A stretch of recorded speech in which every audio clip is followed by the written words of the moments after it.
isang araw, ikaw naman ang nasa lugar ko, para maramdaman mo kung gaano kabigat ang bawat gabi, kung paano kong kinakausap ang sarili ko, habang pilit kong tinatanggap ang mga bagay na ayaw kong paniwalaan. Sana maramdaman mo rin kung gaano kahirap ngumiti kapag durog ka, kung gaano kasakit ang magpanggap na kaya kapag ang totoo gusto mo nang sumuko. At kung ako naman ang nasa lugar mo, siguro doon ko rin malalaman kung naging mahalaga ba talaga ako sa'yo. Sana ikaw ang nasa posisyon ko, para malaman mong hindi madaling masaktan ng ganito. At sana ako ang nasa posisyon mo, para makita ko kung bakit kaya mong tiisin ang sakit ko. Kung mahalaga ako sa'yo, bakit kaya mong matulog nang alam mong umiiyak ako? Kung may halaga ako sa puso mo, bakit parang ang dali mong hayaan akong masaktan? Sana minsan maramdaman mo rin ang nararamdaman ko. Hindi ko hinihinging akuin mo ang lahat, gusto ko lang sanang maintindihan mo ako. Hindi ko kailangan ng perpektong sagot, gusto ko lang malaman kung may halaga ba ang sakit ko sa'yo.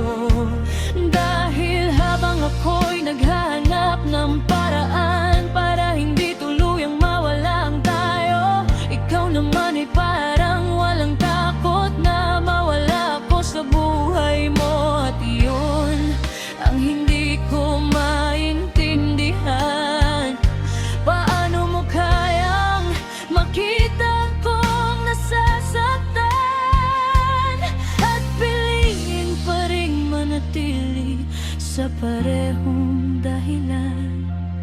Siguro kung ikaw ang naging ako,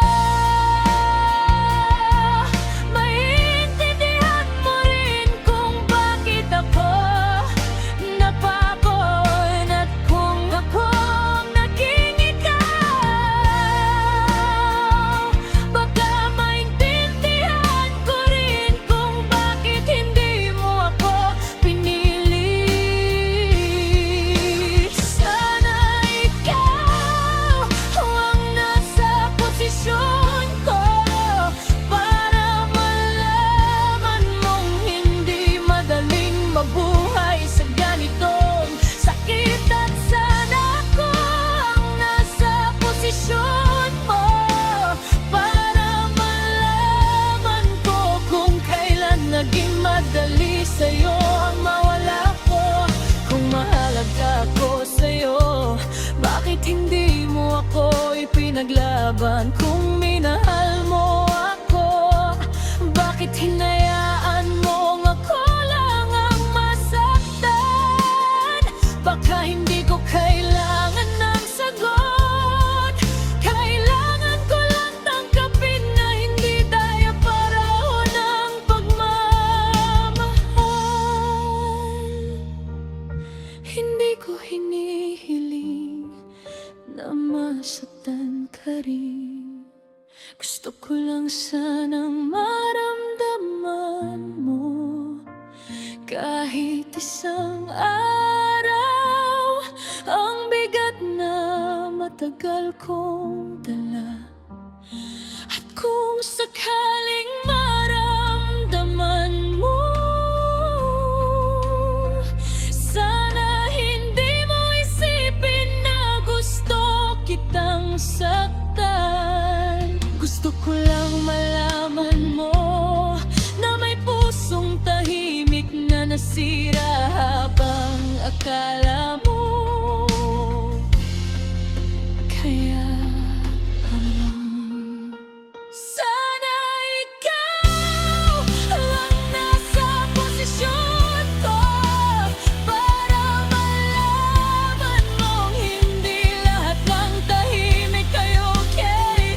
At sana ako ang nasa posisyon mo para makita ko kung may lugar ba talaga ako sa puso mo. Dahil kung mahalaga ako, siguro hindi mo kayang panoorin akong ganito. At kung hindi mo naman kayang piliin ako,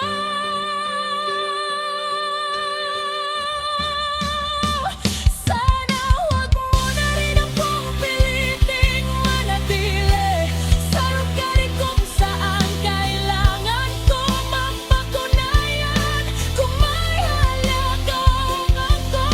Hindi ko na hihilingin maramdaman mo ang sakit ko. Siguro sapat nang alam kong ako ang nakaranas nito. At ako rin ang makakaahon. Pero may isang tanong na matagal kong dadaigin: kung naging mahalaga talaga ako sa'yo, bakit kinaya mong makita akong nasasaktan?